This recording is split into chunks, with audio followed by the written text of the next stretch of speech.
Assalamualaikum warahmatullahi wabarakatuh. Para pemirsa channel Laskar Mataram Raya yang kami sayangi, kami cintai. Mudah-mudahan Anda semua, para pemirsa, para subscriber, dalam keadaan yang selalu mendapat keridhaan dan curahan rahmat dari Allah Subhanahu wa Ta'ala, sehingga dalam semua aktivitas panjenengan sedoyo selalu memperoleh keridhaan dari Allah Subhanahu wa Ta'ala, dan urusan semuanya dibereskan oleh Allah Subhanahu wa Ta'ala, baik dalam segala urusan yang memperoleh kesulitan-kesulitan dimudahkan oleh Allah Subhanahu wa Ta'ala, dan hajat-hajat mudah-mudahan dikabulkan oleh Allah Subhanahu wa Ta'ala, dan kita semua dihindarkan dari perkara-perkara yang buruk dalam kehidupan kita bersama. Para netizen, para jamaah semuanya, kami akan sedikit membahas tentang sikap para habaib, sikap para ba'alawi yang sampai sekarang terkesan diam dengan segala macam tuduhan-tuduhan yang dialamatkan kepada mereka kaum Ba'alawi. Kalau toh ada, itu yang bicara bukan Habib-Habib itu sendiri, tapi para muhibin-muhibinnya yang justru berteriak lantang. Padahal perkataan mereka, jawaban mereka itu sangat perlukan oleh umat. Agar apa? Agar semua menjadi clear. Apakah benar tuduhan-tuduhan yang disampaikan kepada mereka itu benar atau tidak? Kan mereka punya hak jawab. Misalnya saja, kalau mereka dituduh bahwa mereka memalsukan atas nasab Rasulullah, meski mereka dijawab juga, dari mana memalsukannya? Atau kalau mereka dituduh memalsukan makam, meskinya juga dijawab juga. Apa benar memasukkan makam-makam para pahlawan nasional? Apa benar mereka itu membuat makam-makam palsu, memalsukan sejarah Republik Indonesia ini, memalsukan sejarah Nahdlatul Ulama, memalsukan sejarah bendera Republik Indonesia, dan banyak lagi hal-hal yang dituduhkan kepada mereka. Ada lagi yang mengatakan bahwa paham PKI atau paham komunis itu dibawa oleh para imigran zaman dengan tokohnya di NID. Ini meskinya supaya rakyat, supaya masyarakat, terutama warga Nahdien tidak risau. Karena secara fakta, penggemar muhibin mereka itu adalah para anggota jamaah Nahdlatul Ulama. Karena jelas kalau saudara kita Muhammadiyah, saudara kita Persis dan lain sebagainya, LDII, MTA, mereka tidak peduli dengan adanya habaib itu turunan Rasul atau tidak, karena di dalam keyakinan mereka memang tidak penting hal itu. Tapi bagi warga Nahdlatul Ulama, karena warga Nahdlatul Ulama punya keyakinan, kecintaan kepada dzurriyyah Rasulullah SAW itu ada sebuah kewajiban, dan sementara ini yang diketahui oleh warga Nahdlatul Ulama bahwa para habaib itu adalah sebagai dzurriyyah Rasulullah, sebagaimana yang mereka akukan sendiri, seperti yang dikatakan oleh Habib Bahar bin Smith, bahwa di dalam darah kami mengalir darah datuk kami Rasulullah SAW. Tapi begitu ada klaim bahwa mereka diragukan atas klaim mereka bahwa mereka mengaku sebagai dzurriyyah Rasul, itu diragukan. Dan bahkan ada seorang ulama muda dari tanah Banten, yang memang tanah Banten ini melahirkan ulama-ulama yang top dari waktu ke waktu. Siapa yang tidak kenal Imam An-Nawawi, Al-Bantani? Siapa yang tidak kenal Abuya Muhtadi, ulama-ulama top Nusantara ini lahir dari tanah Banten. Dan sekarang ini lahir pula seorang ulama muda, Kiai Haji Imaduddin Usman Al-Bantani, yang pada dasarnya beliau ada sebenarnya juga muhibin habaib, beliau ketua FPI wilayah Banten. Tapi karena keraguannya, apa benar mereka itu Duriah Rasul, melihat kelakuan mereka seperti itu, maka sebagai seorang ulama hatinya berontak, hatinya tidak mudah kepercaya terhadap sesuatu sebelum ia membuktikannya. Maka dengan rasa kecurigaan itu, Kiai Haji Imaduddin mengadakan penyelidikan, membongkar beberapa kitab-kitab nasab yang di Indonesia sendiri kitab-kitab nasab itu tidak ada. Karena kebanyakan kitab nasab itu ada di luar negeri, terutama di daerah Iran. Karena apa? Kenapa di daerah Iran? Karena di daerah Iran itu kebanyakan menganut paham Syiah. Dan syarat seorang imam Syiah itu meski Duriah Rasulullah Shallallahu Alaihi Wasallam melalui jalur Sayyidina Husain, tidak mungkin seorang imam Syiah itu kecuali beliau adalah Duriah daripada Imam Husain. Maka kebanyakan kitab-kitab nasab itu, dan untuk memverifikasi bahwa seorang imam itu benar-benar merupakan turunan Sayyidina Husain, maka di dalam tradisi orang-orang Syiah itu menulis beberapa kitab-kitab silsilah untuk memverifikasi kebenaran atas klaim sebagai Duriah Sayyidina Husain. Maka dari itu tidak heran kalau kebanyakan daripada kitab-kitab nasab itu berada di Iran. Dan oleh sebagian para muhibin, hal itu dinafikan. Itu kan pahamnya Syiah. Itu kan kitab-kitab yang dikarang oleh Syiah.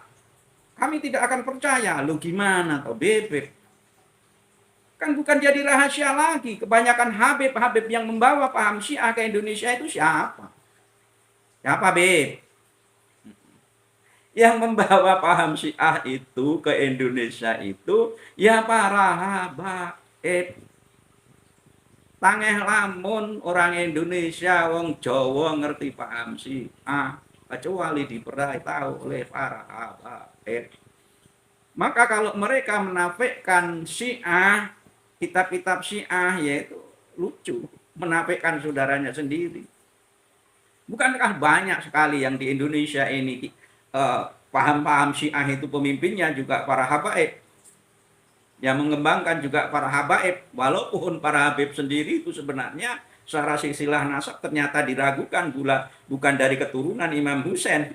Itu kalau diverifikasi oleh ulama Iran, itu akan ditolak kepemimpinan Syiah kesyiahannya di Republik Indonesia ini. Tapi mungkin karena ada kepentingan pengembangan organisasi ya dibiarkan saja, walau mungkin tidak terverifikasi sebagai keturunan Duriah Sayyid Husain.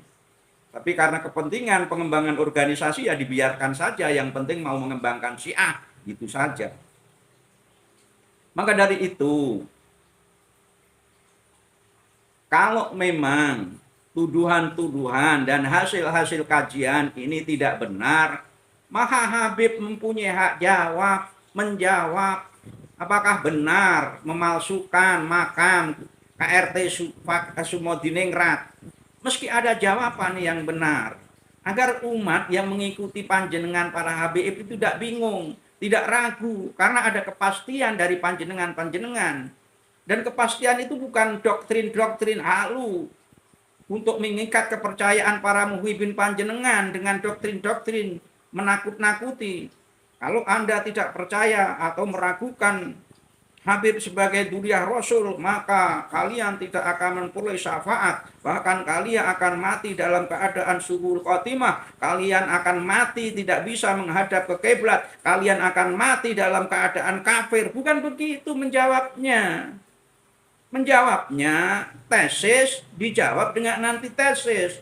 Bukan tesis dijawab dengan doktrin halu menakut-nakuti. Lah kebanyakan orang Indonesia itu kalau ditakut-takuti dengan neraka dan syafaat Nabi, Itu mereka takut.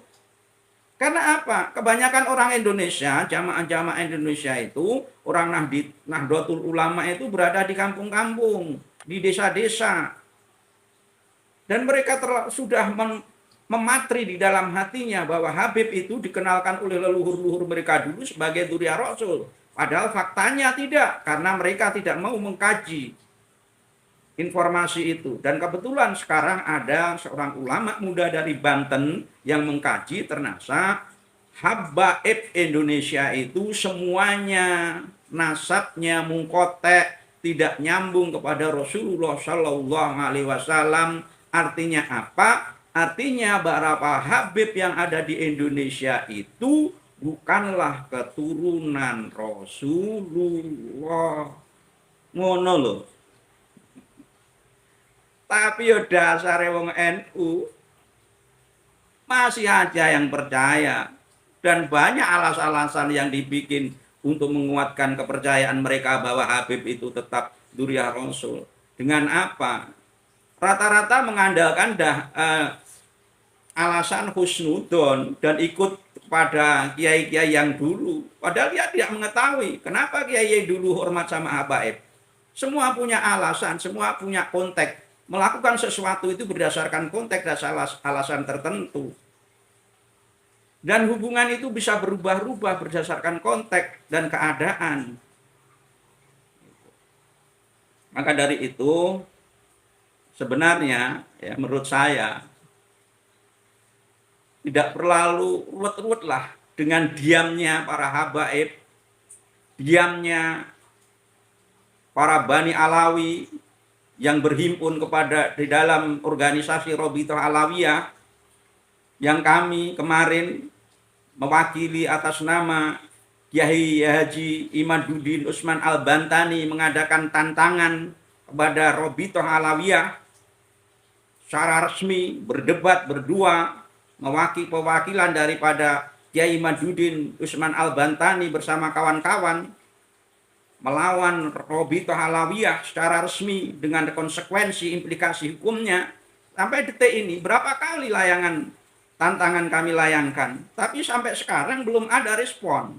Yang merespon itu paling muhibin-muhibinnya dalam perdebatan yang tidak jelas juga, tidak punya implikasi hukum apa-apa, sehingga malah justru menjadi lahan framing dan lahan perang narasi. Macam kemarin perdebatan dengan Kiai Imaduddin sama Gus Rumel Abbas. Kenapa kemarin Kiai Haji Imaduddin mau bersusah-susah buang-buang energi dengan Rumel berdebat yang sebenarnya udah levelnya itu udah males sebenarnya. Tapi karena apa? Ya menanggapi framingan mereka. Berdebat kok cuma milih-milih. Kalau memang benar harusnya berdebat, berani berdebat sama siapa saja, tidak perlu syarat. Ya kemarin sudah dilakukan oleh Kiai Imaduddin tanpa syarat. Mau berdebat sama Rumel Abbas itu, walaupun sebenarnya cara level jauh. Tapi itu hanya sebagai menepis framing mereka, mengatakan bahwa Kiai Imad itu Al-Kaburi. Dasar mudasir, kabur katanya Kiai Imad. Enggak, sekali-sekali kami pejuang Wali Songo pantang kabur dari medan perperangan, dari medan pertempuran. Tapi komitmen kami bukan pertempuran menumpahkan darah, karena tidak ada. Apalagi kami Gus Durian pantang untuk mempertahankan sesuatu yang tidak urgen dengan menumpahkan darah saudara kami sendiri. Kami akan tetap menempuh jalan diplomasi, jalan persahabatan, jalan ilmiah, berdebat secara ilmiah. Tapi mereka memancing-mancing. Tapi kami tidak akan terpancing, karena yang maju, yang dimajukan oleh mereka para muhibin, dan muhibin itu saudara-saudara kami, saudara-saudara sebangsa kami. Jadi kami tidak mungkin memerangi mereka secara fisik. Bodoh, terlalu bodoh kalau kami terpancing dengan provokasi mereka. Walaupun Bahar Bismit nantang-nantang seperti itu, kami tidak akan terpancing. Kami bukan warga yang goblok. Anda aja warga yang su'ul adab. Anda besar di negeri ini, tapi Anda memiliki kekacauan di negeri ini. Anda nantang-nantang kepada pribumi. Coba dengar nasihat Habib Sepuh yang kemarin. Kalau pribumi mau, tidak terlalu lama menghabisi kalian. Tapi itu tidak dilakukan. Kami bangsa yang beradab. Bangsa yang memegang teguh toto kromo. Tetap kami hormati Habib-Habib yang sepuh, Habib-Habib yang alim. Kita hormati dengan ilmunya, kealimannya, kesepuhannya, keakhlakannya, kesosialannya. Tapi tidak berhubungan dengan nasabnya. Kalau nasab, ya meski hatu burhanakum in kuntum shadiqin. Datangkanlah burhan, hujahmu. Jika pengakuanmu itu memang benar. Jadi jangan hanya diam, buktikan gitu. Tapi selama ini Habib-Habib itu dengan segala tuduhan dan segala yang kita somasikan kepada mereka, itu mereka diam saja. Dari sini kadang-kadang saya berpikir begini, apa kita pakai kaidah khitbah nikah wajah?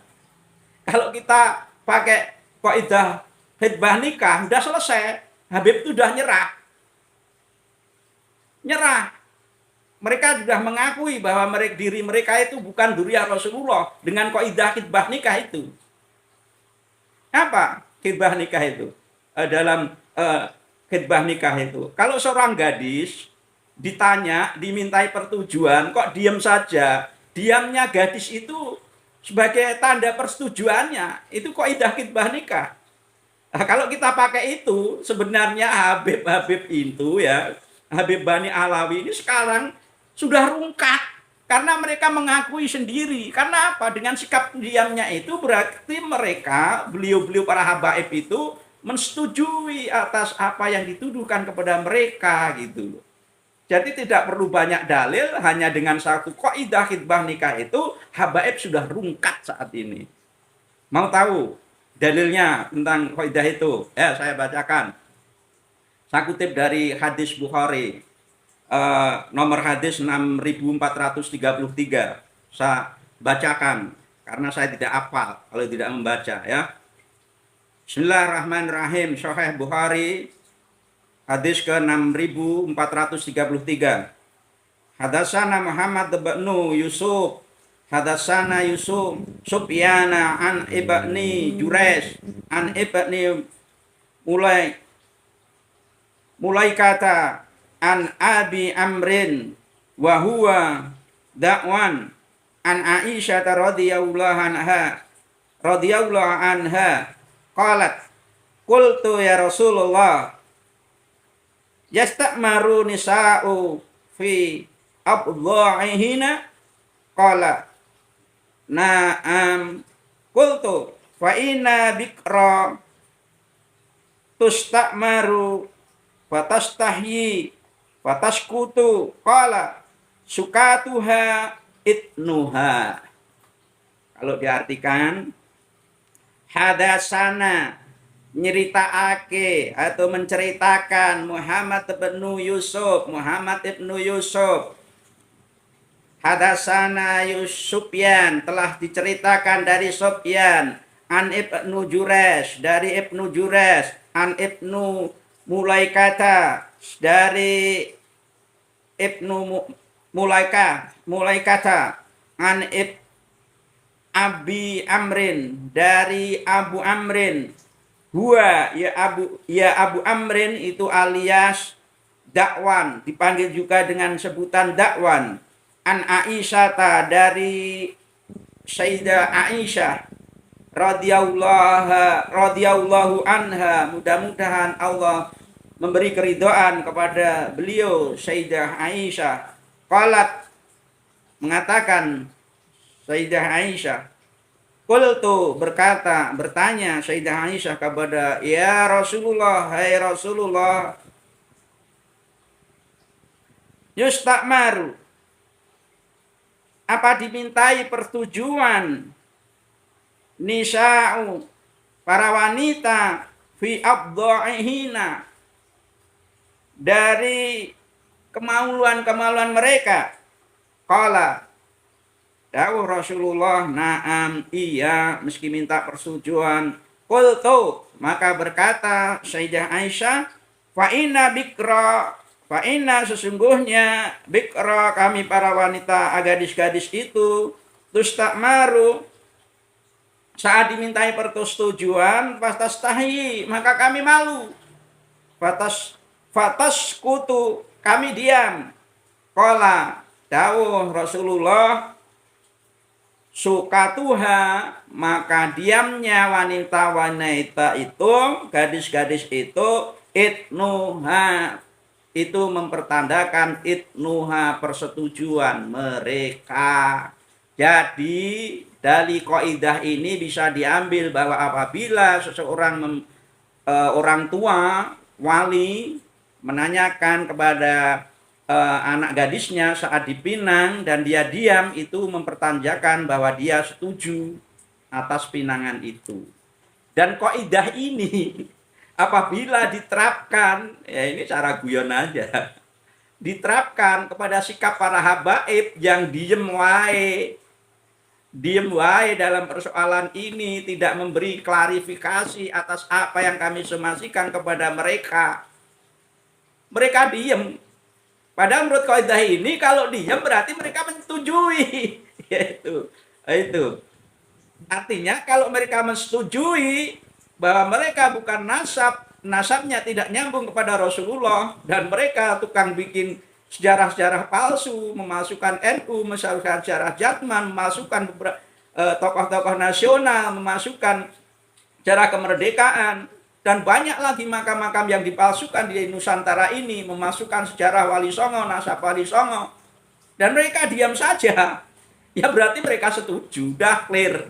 Artinya dengan kaidah ini Habib Ba'alawi rungkat.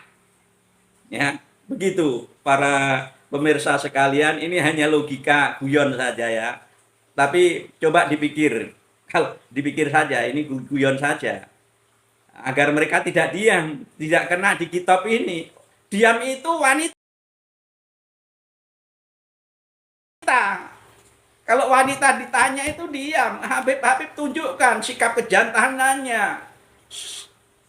Tunjukkan sikap kelaki-lakiannya. Berani mengadakan perlawanan, membuat antitesis.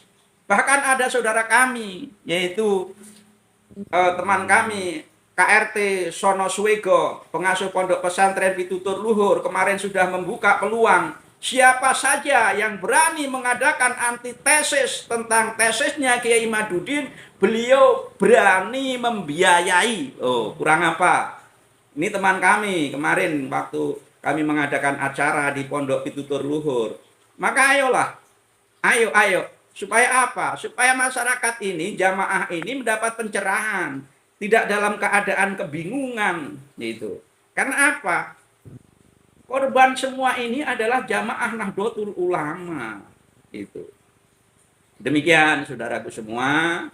Kali lagi kesimpulannya, kalau kita pakai kaidah ini, kaidah khitbah nikah, bahwa diamnya seorang gadis itu saja persetujuan atas pinangan, maka dengan kaidah ini habaib Bani Alwi yang mengeklaim dirinya sebagai dzurriyyah Rasul, dan kami membatalkan dengan tesisnya Kiai Imaduddin dengan segala dalil-dalil yang hujah-hujah yang kami bawakan, mereka diam, berarti mereka menyetujui atas apa yang kami sampaikan, bahwa para habib Bani Alwi itu bukan dzurriyyah Rasulullah Shallallahu Alaihi Wasallam karena silsilah nasabnya munqati'. Akhirul salam, wallahu muwaffiq ila aqwamit thoriq. Assalamualaikum warahmatullahi wabarakatuh.